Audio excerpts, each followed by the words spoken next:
Hi friends, നമസ്കാരം. ഏവർക്കും പുതിയൊരു വീഡിയോയിലേക്ക് ഹൃദ്യമായ സ്വാഗതം. നമ്മുടെ ഗൃഹത്തിന് ചുറ്റും പലതരത്തിലുള്ളതായ പക്ഷികൾ വരാറുണ്ട്, ചിലയ്ക്കാറുണ്ട്. അപ്പോൾ ഇന്നത്തെ വീഡിയോയിൽ നമ്മൾ മനസ്സിലാക്കാൻ പോകുന്നത് ഈ പറയാൻ പോകുന്ന 7 പക്ഷികളിൽ ഏതെങ്കിലും ഒരു പക്ഷിയുടെ സാന്നിധ്യമോ അല്ലെങ്കിൽ ശബ്ദമോ നമ്മുടെ ഗൃഹത്തിന് പരിസരത്തായി കേൾക്കുകയാണ് എങ്കിൽ ഉറപ്പിച്ചുകൊള്ളൂ, നമ്മുടെ ഗൃഹത്തിൽ മഹാലക്ഷ്മി വാസമുണ്ട്.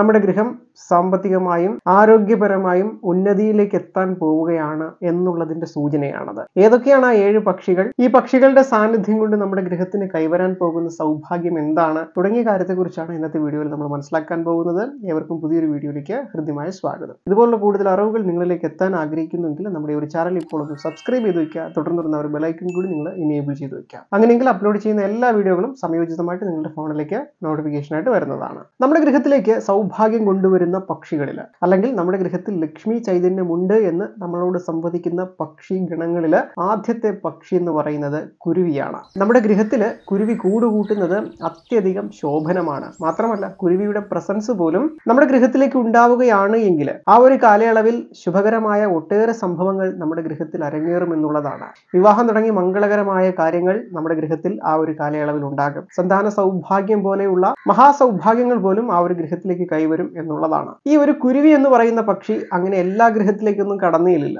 ശാന്തമായ അന്തരീക്ഷമുള്ള സ്ഥലങ്ങളിൽ മാത്രമേ ഈ ഒരു പക്ഷി അധിവസിക്കുകയുള്ളൂ എന്നുള്ളതാണ്. അപ്പൊ അത്രത്തോളം ശാന്തിയും സമാധാനവും ഉള്ള ഗൃഹാന്തരീക്ഷത്തിലേക്ക് മാത്രമേ ഈ ഒരു കുരുവി പോവുകയുള്ളൂ. അപ്പൊ ഇങ്ങനെ ഒരു കുരുവി നമ്മുടെ ഗൃഹത്തിലേക്ക് ആകർഷിച്ച് വരികയാണ് എന്നുണ്ടെങ്കിൽ, അല്ലെങ്കിൽ കുരുവിയുടെ കരച്ചില് നിങ്ങൾ ഗൃഹത്തിനുള്ളിൽ നിൽക്കുമ്പോൾ നിങ്ങൾ കേൾക്കുകയാണെന്നുണ്ടെങ്കിൽ സകല വിധത്തിലുള്ളതായ സമ്പൽ സൗഭാഗ്യവും നമ്മുടെ ഗൃഹത്തിലേക്ക് കൈവരാൻ പോകുന്നു എന്നുള്ളതിന്റെ ശുഭസൂചനയാണ്. നമ്മുടെ ഗൃഹത്തിൽ മഹാലക്ഷ്മി വസിക്കുന്നു എന്നുള്ളതിന്റെ സൂചന കൂടിയാണ്. എന്നാൽ ഒരു കുരുവി നമ്മുടെ ഗൃഹത്തിന് പുറത്ത് മരിച്ചു കിടക്കുകയാണ് അല്ലെങ്കിൽ ചത്തു കിടക്കുന്നതാണ് നമ്മൾ കാണുന്നത് എന്നുണ്ടെങ്കിൽ അത് അത്യധികം ദോഷകരമായിട്ട് പറയപ്പെടുന്നു. പെട്ടെന്നുള്ള സാമ്പത്തിക നഷ്ടം, അതുപോലെ തന്നെ അലക്ഷ്മി ദേവിയുടെ സാന്നിധ്യം, ഇതൊക്കെ അല്ലെങ്കിൽ മൂദേവി വാസമൊക്കെയാണ് അത് സൂചിപ്പിക്കുന്നത്. അപ്പൊ എന്ത് തന്നെയായിരുന്നാലും കുരുവി എന്ന് പറയുന്ന പക്ഷി നമ്മുടെ ഗൃഹത്തിലേക്ക് വരികയാണ് എന്നുണ്ടെങ്കിൽ സകല വിധത്തിലുള്ളതായ സൗഭാഗ്യങ്ങളും നമ്മുടെ ഗൃഹത്തിലേക്ക് കൈവരാൻ പോകുന്നു എന്നുള്ളതിന്റെ സൂചനയാണത്. ഇനി നമ്മുടെ ഗൃഹത്തിലേക്ക് മഹാസൗഭാഗ്യം കൈവരുന്നതിന് മുൻപായി വരുന്ന ആ ഒരു പക്ഷി എന്നുള്ളത് കുയിലാണ്.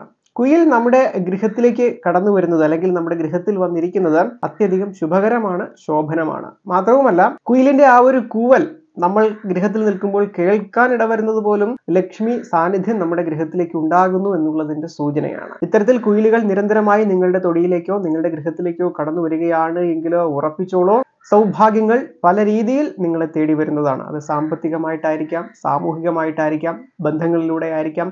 ഏത് രീതിയിലായിരുന്നാലും, പണമായിട്ടോ പണ്ടമായിട്ടോ എങ്ങനെ ആയിരുന്നാലും നിങ്ങൾക്ക് ഉയർച്ച കൈവരാൻ പോവുകയാണ് എന്നുള്ളതിന്റെ സൂചനകളാണ് കുയിൽ ഈ വിധത്തിൽ നിങ്ങളുടെ ഗൃഹത്തിലേക്ക് കടന്നു വരുന്നതോ നിങ്ങളുടെ തൊടിയിലേക്ക് കടന്നു വരുന്നതോ അല്ല എങ്കിൽ അതിന്റെ ശബ്ദം കേൾക്കുന്നതിലൂടെയോ ഫലമായിട്ട് പറയുന്നത്.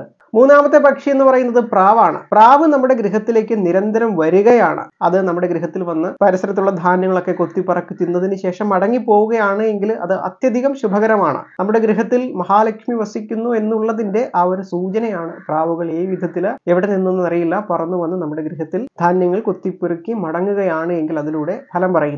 എന്നാൽ പ്രാവുകൾ നമ്മുടെ ഗൃഹത്തിൽ കൂടൊരുക്കുന്നത് ശോഭനമല്ല. മാത്രവുമല്ല, പ്രാവുകൾ കൂട്ടമായി സ്ഥിരമായി നമ്മുടെ ഗൃഹത്തിന് മേൽ കാഷ്ടിക്കുന്നതും അത്യധികം അശുഭകരമാണ്. പലതരത്തിലുള്ളതായ രോഗദുരിതങ്ങൾ, ദുഃഖങ്ങളൊക്കെ ഈ വിധത്തിൽ ഉണ്ടാകാം എന്നുള്ളത് ഫലമായിട്ട് പറയുന്നു. അതുകൊണ്ട് തന്നെ പ്രാവിന്റെ കൂടൊക്കെ നിങ്ങൾ ഗൃഹത്തിൽ ഒരുക്കുകയാണെന്നുണ്ടെങ്കിൽ ഗൃഹത്തിൽ നിന്നിട്ട് മാറ്റി നിങ്ങൾക്ക് ആ ഒരു കൂടുകൾ സ്ഥാപിക്കാവുന്നതാണ്. ഈ വിധത്തിൽ പ്രാവുകൾ നിങ്ങളുടെ ഗൃഹത്തിലേക്ക് സന്ദർശകരായിട്ട് വരികയും നിങ്ങൾ ഇട്ട് കൊടുക്കുന്ന ധാന്യമണികളൊക്കെ കൊത്തി കഴിച്ച ശേഷം അത് സന്തോഷത്തോടുകൂടി മടങ്ങി പോവുകയാണ് എങ്കിൽ ഉറപ്പിച്ചോളൂ, മഹാലക്ഷ്മി വാസം നിങ്ങളുടെ ഗൃഹത്തിലുണ്ട്. നിങ്ങൾക്ക് ഐശ്വര്യവും പുരോഗതിയും ധനസൗഭാഗ്യവും ഒക്കെ കൈവരാൻ പോകുന്നു എന്നുള്ളതാണ്. പ്രത്യേകിച്ച് സമാധാനം, ശാന്തി, ഇങ്ങനെയൊക്കെയുള്ള സദ്ഗുണങ്ങളുള്ള ഗൃഹങ്ങളിൽ മാത്രമേ ഈ ഒരു പ്രാവ് വരുള്ളൂ എന്നുള്ളതാണ്. ഇനി നമുക്ക് സൗഭാഗ്യം വരുന്നു അല്ലെങ്കിൽ മഹാലക്ഷ്മി നമ്മുടെ ഗൃഹത്തിൽ വസിക്കുന്നു എന്നുള്ളതിന്റെ ശുഭസൂചനയും വിളിച്ചോതി വരുന്ന ആ ഒരു പക്ഷി എന്നുള്ളത് ഉപ്പനാണ്. അപ്പൊ നമ്മൾ നാലാമതായിട്ട് മനസ്സിലാക്കാൻ പോകുന്നത് ഈ ഒരു ഉപ്പനെ കുറിച്ചാണ്. ഉപ്പൻ അല്ലെങ്കിൽ ചെമ്പോത്ത്, ഈശ്വരൻ കാക്ക, അങ്ങനെ പല പേരുകൾ ഈ ഒരു ഉപ്പനുണ്ട്. ഉപ്പനെ കാണുന്നത് പോലും മഹാസൗഭാഗ്യം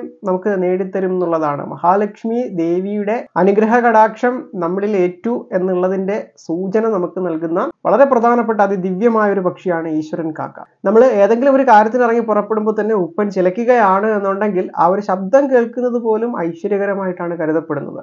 അപ്പൊ ഈ വിധത്തിൽ നമ്മളിപ്പോൾ ഗൃഹത്തിൽ നിൽക്കുമ്പോൾ പോലും ഉപ്പന്റെ ശബ്ദം നമ്മൾ കേൾക്കാൻ ഇടവരികയാണ് എന്നുണ്ടെങ്കിൽ സകല വിധത്തിലുള്ളതായ സൗഭാഗ്യങ്ങളും നമ്മളെ തേടി വരാൻ പോകുന്നു എന്നുള്ളതിന്റെ ശുഭസൂചനയാണ് നൽകുന്നത്. നമ്മുടെ ഗൃഹത്തിലായിരുന്നാലും നമുക്കായിരുന്നാലും ഐശ്വര്യം, ധനവരവ്, പുരോഗതി ഇതൊക്കെ തന്നെ ഉപ്പന്റെ സാന്നിധ്യം കൊണ്ട് പറയപ്പെടുന്നു. എന്നാൽ ശാസ്ത്രീയമായിട്ട് നോക്കിക്കഴിഞ്ഞാൽ ഉപ്പൻ നമ്മുടെ ഗൃഹത്തിൽ സ്ഥിരമായിട്ട് ഏതെങ്കിലും ഒരു പ്രദേശത്ത് വരികയാണെന്നുണ്ടെങ്കിൽ അവിടെ പാമ്പിന്റെ സാന്നിധ്യം ഉണ്ടാകാം എന്ന് പറയപ്പെടുന്നു. മാത്രമല്ല അതിന്റെ കൂടും ആ ഒരു ഭാഗത്ത് ഉണ്ടാകാം എന്ന് പറയപ്പെടുന്നു. അപ്പോൾ ഉപ്പൻ തൊടിയിലൊക്കെ വന്ന് ഏതെങ്കിലും ഒരു സ്ഥലത്ത് സ്ഥിരമായിട്ട് നിരീക്ഷിക്കുകയാണ് എന്നുണ്ടെങ്കിൽ ആ ഒരു സ്ഥലത്തേക്കൊക്കെ പോകുന്നത് ഒരല്പം സൂക്ഷിച്ചു വേണം എന്നുള്ളതാണ്. എന്ത് തന്നെയായിരുന്നാലും മഹാലക്ഷ്മി ദേവിയുടെ ആ ഒരു വാസം അല്ലെങ്കിൽ സകല വിധത്തിലുള്ളതായ പുരോഗതിയും നമുക്ക് കൈവരാൻ പോകുന്നു എന്നുള്ളതിന്റെ ഫലം വിളിച്ചോതുന്ന ആ ഒരു ദിവ്യമായ പക്ഷിയാണ് ചെമ്പോത്ത് അല്ലെങ്കിൽ ഈശ്വരൻ കാക്ക, അതും അല്ലെങ്കിൽ ഉപ്പൻ എന്ന് പറയുന്ന പക്ഷി. സകല സൗഭാഗ്യവും വരാൻ പോകുന്നു എന്നുള്ളതിന്റെ മുന്നോടിയായിട്ട് അല്ലെങ്കിൽ മഹാലക്ഷ്മി ദേവി നമ്മുടെ ഗൃഹത്തിൽ വസിക്കുന്നു എന്നുള്ളതിന്റെ ശുഭസൂചനയും വിളിച്ചോതി എത്തുന്ന ആ ഒരു അഞ്ചാമത്തെ പക്ഷി എന്ന് പറയുന്നത് മൂങ്ങയാണ്. ഈ മൂങ്ങ പകൽ സമയത്ത് നമ്മുടെ ഗൃഹത്തിലേക്ക് വരുന്നത് അത്യധികം ശോഭനമാണ്. ലക്ഷ്മി ദേവിയുമായിട്ട് വളരെയധികം ബന്ധമുള്ള ഒരു പക്ഷിയാണ് മൂങ്ങ എന്ന് പറയുന്നത്. കാരണം ലക്ഷ്മി ദേവിയുടെ വാഹനമാണ് മൂങ്ങ എന്നുള്ളത്. അപ്പൊ ഈ ഒരു മൂങ്ങയെ പകൽ സമയത്ത് നിങ്ങളുടെ ഗൃഹത്തിലോ അല്ലെങ്കിൽ നിങ്ങളുടെ ഗൃഹത്തിന്റെ പരിസരത്തോ കാണപ്പെടുന്നത് അതിശോഭനമാണ്. നിങ്ങളുടെ ഗൃഹത്തിലേക്ക് ആ ഒരു മഹാലക്ഷ്മി കടന്നു വന്നു എന്നുള്ളതിന്റെ ശുഭസൂചനയാണ്. എന്നാൽ രാത്രി കാലങ്ങളിൽ ഈ ഒരു മൂങ്ങ കടന്നു വരുന്നത് ശോഭനമായി പറയപ്പെടുന്നില്ല. മാത്രമല്ല ഈ ഒരു മൂങ്ങയുടെ ശബ്ദം രാത്രി കാലയളവുകളിൽ കേൾക്കുന്നതും ദുസൂചനയായിട്ടാണ് പറയപ്പെടുന്നത്. നമ്മുടെ ഗൃഹത്തിലേക്ക് സൗഭാഗ്യം വരാൻ പോകുന്നു എന്നുള്ളതിന്റെ ലക്ഷണമായിട്ട് ആറാമതായിട്ട് നമുക്ക് സൂചന നൽകാൻ ശേഷിയുള്ള ആ ഒരു പക്ഷിവർഗം എന്നുള്ളത് കാക്കകളാണ്. കാക്കകൾ ഒരു ഗൃഹത്തിലേക്ക് വരികയാണ് എന്നുണ്ടെങ്കിൽ തീർച്ചയായിട്ടും അത് മഹാലക്ഷ്മി ദേവിയുടെ വാസത്തിൽ തന്നെയാണ് സൂചിപ്പിക്കുന്നത്. മാത്രമല്ല പിതൃപ്രീതി നമുക്ക് ആവോളം ഉണ്ട് എന്നുള്ളതിന്റെ സൂചനയും അത് സൂചിപ്പിക്കുന്നു. 1, 2, 3, 4 കാക്കകൾ സ്ഥിരമായിട്ട് നമ്മുടെ ഗൃഹം സന്ദർശിക്കുന്നത് കുടുംബ പരദൈവങ്ങളുടെ അനുഗ്രഹത്തെയും അതുപോലെ തന്നെ പിതൃപ്രീതിയെയും സൂചിപ്പിക്കുന്നതാണ്.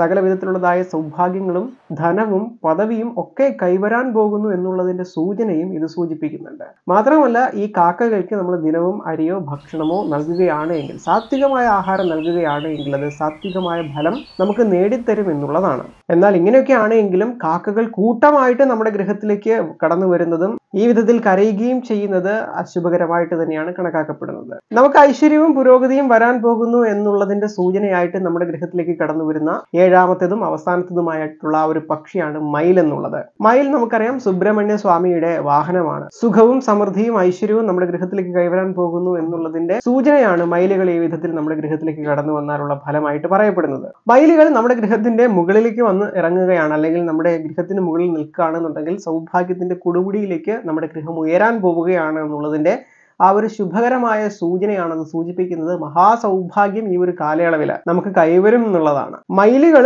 ഈ വിധത്തിൽ നമ്മുടെ ഗൃഹത്തിന് മുകളിൽ വന്ന് നിൽക്കുന്ന ആ ഒരു സമയത്ത് നിങ്ങൾ ഒരു ലോട്ടറി എടുത്താൽ പോലും അത് അടിക്കാനുള്ള സാധ്യത വളരെ വളരെ വളരെ കൂടുതലാണ്. ആ ഒരു കാലയളവിൽ നിങ്ങൾ ഏതൊരു കാര്യത്തിലേക്ക് ഇറങ്ങി പുറപ്പെട്ടാലും അത്യധികം ശുഭകരമാണ് എന്നുള്ളതാണ്. മാത്രമല്ല നമ്മളൊരു കാര്യത്തിലേക്ക് ഇറങ്ങി പുറപ്പെടുമ്പോൾ മയിലുകൾ ശബ്ദിക്കുന്നത് കേട്ടാലും ആ കാര്യത്തിൽ നിന്നൊക്കെ നമുക്ക് വിജയം ഉണ്ടാകും എന്നുള്ളതാണ്. ഈശ്വരൻ കാക്കയെ പോലെ തന്നെ അതിവിശേഷമാർന്ന ഒരു പക്ഷിവർഗം തന്നെയാണ് മയിലുകൾ എന്ന് പറയുന്നത്. അപ്പൊ നമ്മൾ ഈ പറഞ്ഞ 7 പക്ഷികൾ നമ്മുടെ ഗൃഹത്തിലേക്ക് വരികയാണെന്നുണ്ടെങ്കിൽ തീർത്തും പോസിറ്റീവ് ആയിട്ടുള്ള ആ ഒരു ഫലത്തെയാണ് അത് നമ്മുടെ ഗൃഹത്തിലേക്ക് കൊണ്ടുവരുന്നത്. മഹാലക്ഷ്മി ദേവിയുടെ നിരന്തരമായ അനുഗ്രഹം നമ്മുടെ ഗൃഹത്തിൽ ഉണ്ട് എന്നുള്ളതിന്റെ ശുഭസൂചനയാണ് അത് സൂചിപ്പിക്കുന്നത്. അപ്പൊ ഇതിൽ എത്ര പക്ഷികൾ നിങ്ങളുടെ ഗൃഹത്തിലേക്ക് വന്നിട്ടുണ്ട് എന്നുള്ളത് ഈ വീഡിയോയ്ക്ക് താഴെ കമന്റ് ആയിട്ട് രേഖപ്പെടുത്താവുന്നതാണ്. ഇതുപോലുള്ള കൂടുതൽ അറിവുകൾ നിങ്ങളിലേക്ക് എത്താൻ ആഗ്രഹിക്കുന്നുണ്ടെങ്കിൽ നമ്മുടെ ചാനൽ ഒന്ന് സബ്സ്ക്രൈബ് ചെയ്യാൻ മറക്കണ്ട. തുടർന്ന് ബെൽ ഐക്കൺ കൂടി എനേബിൾ ചെയ്ത് വെക്കാം.